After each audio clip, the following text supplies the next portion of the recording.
पंजाब इस वेले देख रहे दर्शकों ਨੂੰ ਜਸਪਾਲ ਸਿੰਘ ਸੰਧੂ ਵੱਲੋਂ ਪਿਆਰ ਭਰੀ ਸਤਿ ਸ੍ਰੀ ਅਕਾਲ। ਇੱਕ ਵਾਰ ਫਿਰ ਤੋਂ ਹਾਜ਼ਰ ਹੋਏ ਹਾਂ ਪੰਜਾਬ ਦੀਆਂ ਵੱਡੀਆਂ ਤੇ ਚੋਣਵੀਆਂ ਖਬਰਾਂ ਲੈ ਕੇ। ਸੋ ਅੱਜ ਦੀ ਸ਼ੁਰੂਆਤ ਕਰਦੇ ਹਾਂ ਪਹਿਲੀ ਵੱਡੀ ਖਬਰ ਦੇ ਨਾਲ। हिमाचल सरकार ने पंजाब के पानियां दे उपर दावा ठोक दिता है। जी हाँ, हिमाचल सरकार एक ऑर्डीनेंस तैयार करन जा रही है। इस ऑर्डीनेंस दे विच BBMB के प्रोजैक्टां दे उपर टैसट लगाया जाएगा। इस ऑर्डीनेंस के तहत BBMB के प्रोजैक्टां के उपर टैक्स लगाया जाएगा। जी हाँ, सही सुन रहे हो तुसीं, टैक्स लगा दिता जाएगा। 172 पन बिजली प्रोजैक्ट जिहड़े चालू किए गए हैं उन्हां दे उपर टैक्स जिहड़ा वो वसूलिया जाएगा ते उन्हां नूं सैस के दायरे दे विच लिआंदा जाएगा। हिमाचल सरकार ऑर्डीनेंस पास करन दी तैयारी दे विच है। और उधर ही इस संबंधी पंजाब के वित्त मंत्री हरपाल चीमा का बयान आया है। उन्होंने की कुछ कहा मीडिया के मुखातब होकर, इस दे भी उपर झात जरूर मार लवो। देखो जिहड़ा मामला सामने आएगा ये असीं विचार कर रहे हैं कि सो बिल्कुल ये बर्दाश्त नहीं होगा। साडे पानियां ते कोई भी दूसरा स्टेट सैस नहीं ला सकता गा।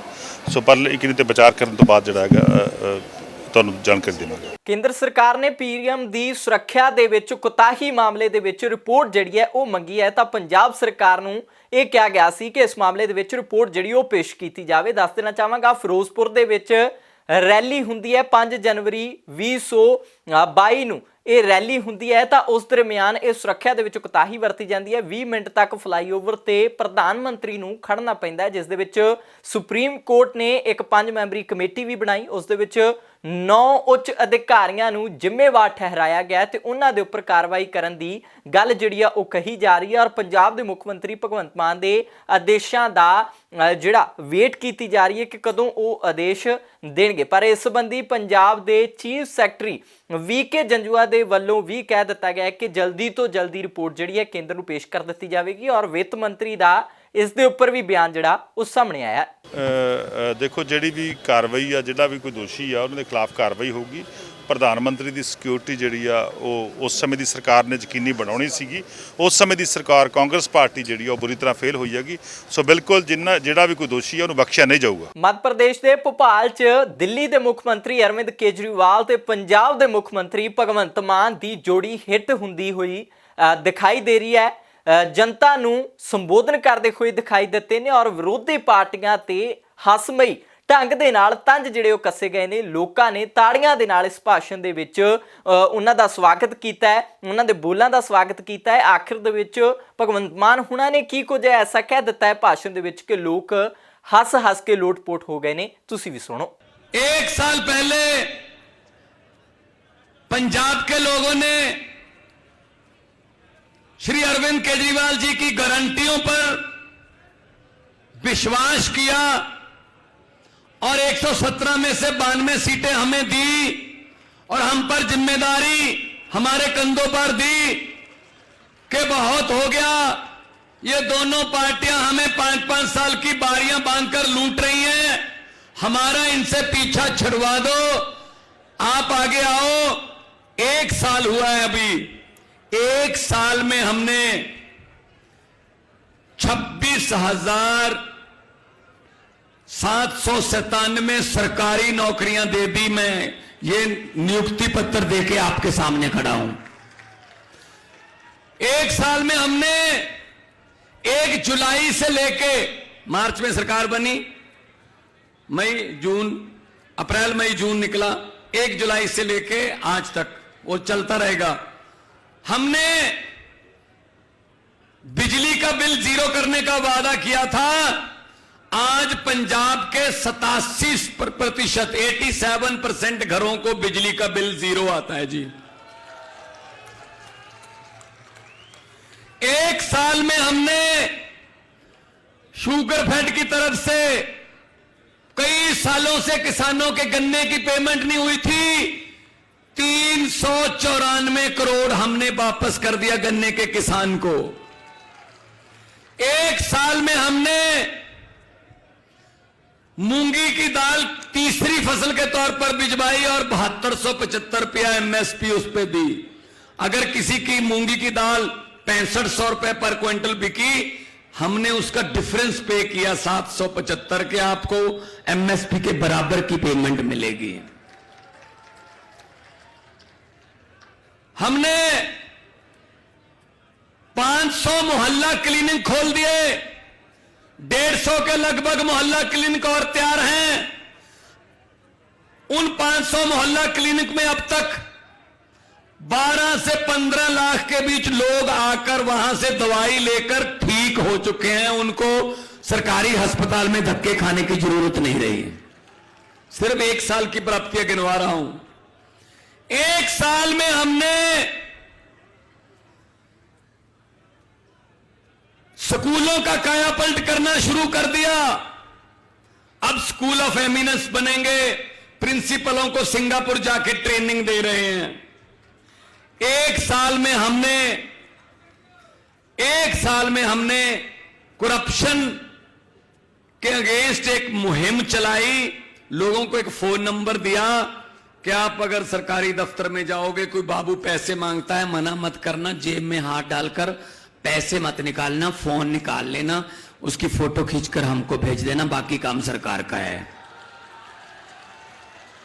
सैकड़ों की गिनती में जो रिश्वतखोर थे वो जेलों में है। ये 1 साल की प्राप्ति है हमारी। तो नीयत साफ हो तो सब कुछ हो सकता है। नीयत साफ हो, दुकानदारों के लिए, छोटे व्यापारियों के लिए, मजदूरों के लिए हमने मिनिमम वेजेस मजदूरों का बढ़ाया, जो दिन रात काम करते हैं, जो उसी दिन कमाते हैं उसी दिन खाते हैं। तो हम सच्ची नीयत से काम करने वाले लोग हैं।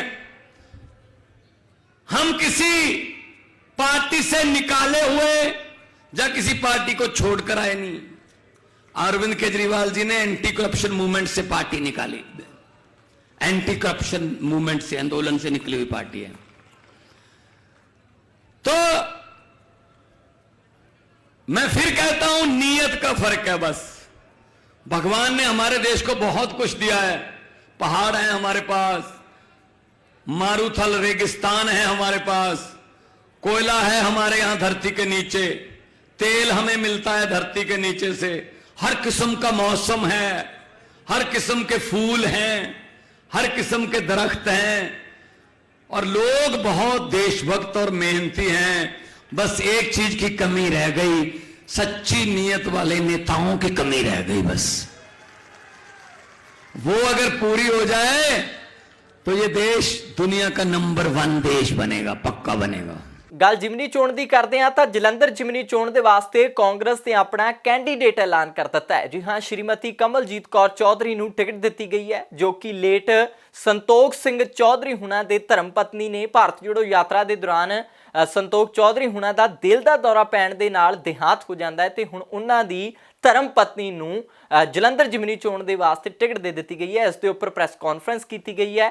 ਵਿਰੋਧੀ ਧਿਰ ਦੇ ਨੇਤਾ ਪ੍ਰਤਾਪ ਬਾਜਵਾ ਹੁਣਾਂ ਨੇ ਪਾਰਟੀ ਦਾ ਸਮੁੱਚੀ ਲੀਡਰਸ਼ਿਪ ਦਾ ਧੰਨਵਾਦ ਕੀਤਾ ਇਸ ਸੰਬੰਧੀ, ਔਰ ਪਹਿਲੀ ਦਫਾ ਸ਼੍ਰੀਮਤੀ ਕਮਲਜੀਤ ਕੌਰ ਚੌਧਰੀ ਜਿਹੜੇ ਮੀਡੀਆ ਦੇ ਮੁਖਾਤਿਬ ਹੋਏ ਨੇ, ਉਹਨਾਂ ਨੇ ਕੀ ਕੁਝ ਕਿਹਾ ਇਸ ਦੇ ਉੱਪਰ ਵਿਚਾਰ ਜ਼ਰੂਰ ਮਾਰ ਲਿਓ। मैं अपना समुच्चा जीवन जो है वो एजुकेशन के खेत्र च लगाया है, लेकिन 4.5 दहाकियां दे समय विच मैं अपने परिवार दे विच बड़ी सुच्ची सियासत वेखी है और अपने पिता जी लेट मास्टर गुरबंता सिंह जी तो लैके चौधरी संतोख सिंह जी तो लैके हुण विक्रमजीत तक मैं सारे जिहड़े पार्टी दे काम और पार्टी दियां इलैक्शनस दे विच पिछे रह के काम करती रही हूँ। अज इस मौके पे मैं ज़्यादा कहना कुछ पसंद ना करूँगी। इक्को ही गल कहांगी कि मैं कांग्रेस के जिहड़े आइडियल्स हैं, उहदियां सुप्रीम आइडियल्स हैं, उन्होंने मैं ऊंचियां करके उसनूं अपना के एक अच्छे कांग्रेस वर्कर वांग काम करने की कोशिश करांगी। और जो कॉन्फिडेंस मेरे च रिपोज किया है मेरी पार्टी ने कि एक ग्रैंड ओल्ड पार्टी नूं मैं रिप्रजेंट करन जा रही हाँ, मैं उहदे ते पूरा खरा उतरन की अपनी कोशिश करांगी। पार्टी हाईकमांड दे विशेष तौर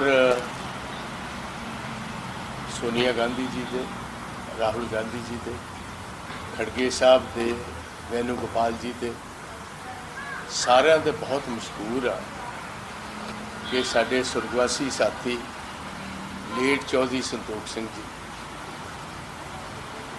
ਜਿਹੜੇ ਭਾਰਤ ਜੋੜੋ ਦੇ ਵਿੱਚ ਖੁਦ ਸ਼ਾਮਲ ਹੋਏ, ਬੜੇ ਜੋਸ਼ੋ ਖਰੋਸ਼ ਦੇ ਨਾਲ ਸਾਰੇ ਪ੍ਰੋਗਰਾਮ ਦੇ ਵਿੱਚ ਚੱਲਦੇ ਹੋਏ ਜਿਹੜੀ ਕਾਂਗਰਸ ਦੀ ਆਈਡੀਓਲੋਜੀ ਹੈ ਉਹਦੇ ਪਿੱਛੇ ਉਹਨਾਂ ਨੇ ਆਪਣੀ ਕੁਰਬਾਨੀ ਦਿੱਤੀ ਹੈ।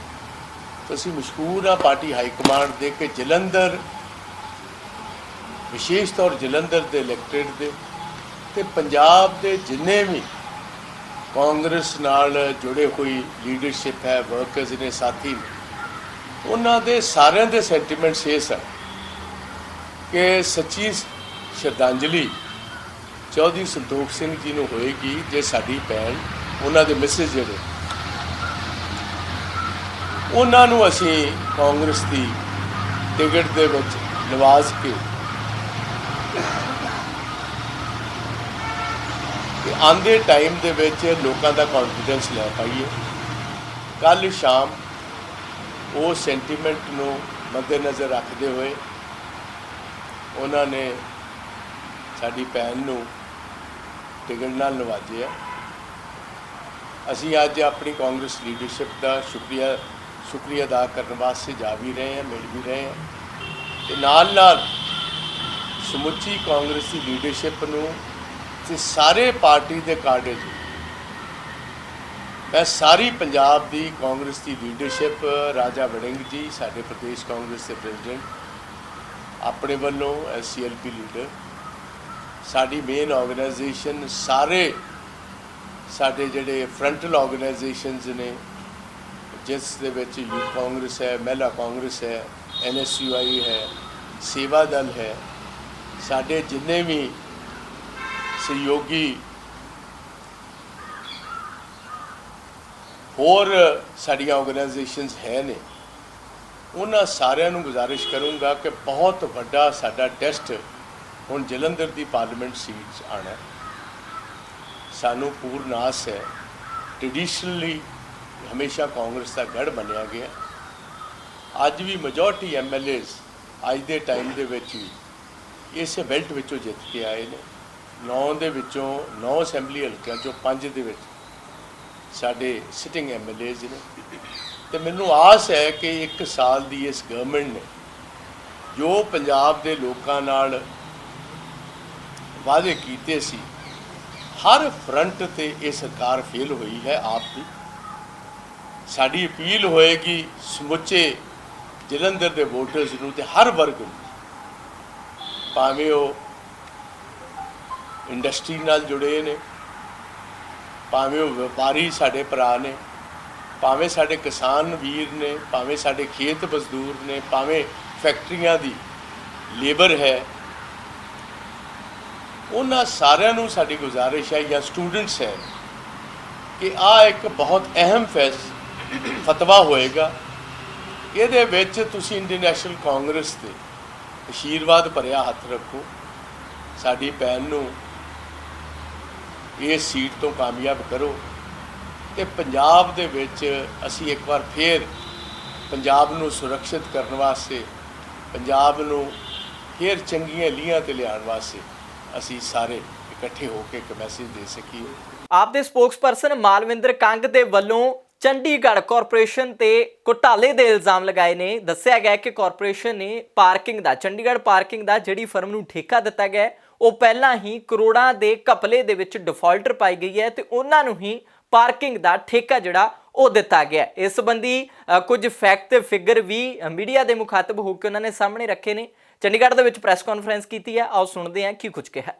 ਵੱਡੀਆਂ ਸਟੇਟਸ ਬਾਰੇ ਤੇ ਰੋਜ਼ ਅਸੀਂ ਐਕਸਪੋਜ਼ ਕਰਦੇ ਹੀ ਹਾਂ, ਲੇਕਿਨ ਚੰਡੀਗੜ੍ਹ ਵਰਗੇ ਅਹਿਮ ਸ਼ਹਿਰ ਵਿੱਚ ਜਿਸ ਤਰੀਕੇ ਨਾਲ ਕਾਰਪੋਰੇਸ਼ਨ ਦੇ ਅੰਦਰ ਸ਼ਰੇਆਮ ਲੁੱਟ ਖਸੁੱਟ ਕੀਤੀ ਜਾ ਰਹੀ ਹੈ, ਕਰਪਸ਼ਨ ਕੀਤੀ ਜਾ ਰਹੀ ਹੈ, ਔਰ ਉਸ ਕਰਪਸ਼ਨ ਨੂੰ ਪੁਸਤ ਪਨਾਈ ਪੈਟਰੋਨੇਜ ਜਿਹੜਾ ਆ ਭਾਰਤੀ ਜਨਤਾ ਪਾਰਟੀ ਕਿਸ ਹੱਦ ਤੱਕ ਕਰਦੀ ਆ, ਉਹਦਾ ਇੱਕ ਨਵਾਂ ਨੂਨ ਅੱਜ ਤੁਹਾਡੇ ਸਾਹਮਣੇ ਅਸੀਂ ਰੱਖਣ ਵਾਸਤੇ ਪੇਸ਼ ਹੋਏ ਆ, ਰੂਬਰੂ ਹੋਏ ਆ।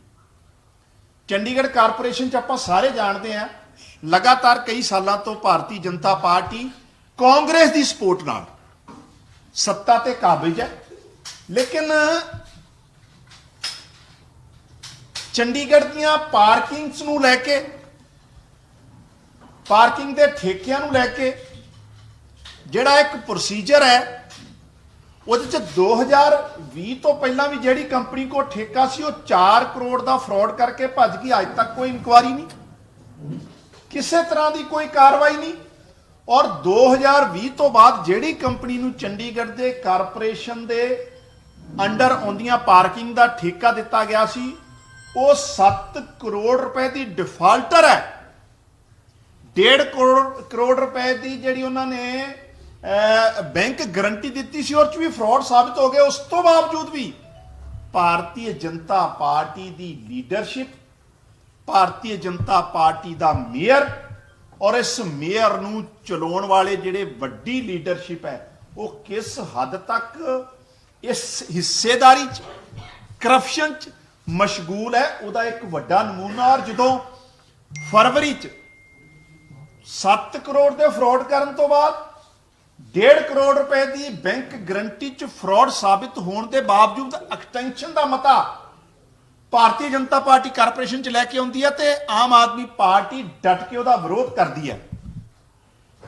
ਉਸ ਮਸਲੇ ਨੂੰ ਡੈਫਰ ਤੇ ਕਰ ਦਿੱਤਾ ਜਾਂਦਾ ਹੈ, ਲੇਕਿਨ ਨਾ ਉਹਦੇ ਤੇ ਅੱਜ ਤੱਕ ਕੋਈ ਇਨਕੁਆਰੀ ਹੋਈ ਆ, ਨਾ ਕਾਰਵਾਈ ਹੋਈ ਆ। ਉਹਦੇ ਬਾਰੇ ਤੇ ਡਿਟੇਲ ਸਾਡੀ ਚੰਡੀਗੜ੍ਹ ਦੀ ਲੀਡਰਸ਼ਿਪ ਆਪਣੀ ਗੱਲ ਰੱਖੂਗੀ। ਲੇਕਿਨ ਜਿਹੜੀ ਮੈਂ ਤੁਹਾਡਾ ਧਿਆਨ ਦਿਵਾਉਣਾ ਚਾਹੁੰਦਾ ਕਿ ਜਿਹੜੇ ਗਵਰਨਰ ਸਾਹਿਬ ਰੋਜ਼ਾਨਾ ਪੰਜਾਬ ਦੀ ਚੁਣੀ ਹੋਈ ਸਰਕਾਰ ਦੇ ਮਸਲਿਆਂ 'ਚ ਇੰਟਰਫੇਅਰ ਕਰਦੇ ਆ, ਛੋਟੇ ਛੋਟੇ ਅਫਸਰਾਂ ਦੀ ਪੋਸਟਿੰਗ ਨੂੰ ਲੈ ਕੇ ਕਿੰਤੂ ਪ੍ਰੰਤੂ ਕਰਦੇ ਆ, ਉਹੀ ਗਵਰਨਰ ਸਾਹਿਬ ਚੰਡੀਗੜ੍ਹ ਦੇ ਐਡਮਿਨਿਸਟ੍ਰੇਟਰ ਹੋਣ ਦੇ ਬਾਵਜੂਦ ਐਡੀ ਵੱਡੀ ਕਰਪਸ਼ਨ ਜਿਹੜੀ ਸ਼ਰੇਆਮ ਦਿਖ ਰਹੀ ਆ, ਉਰ ਤੇ ਅੱਖਾਂ ਮੀਟ ਕੇ ਬੈਠੇ ਆ।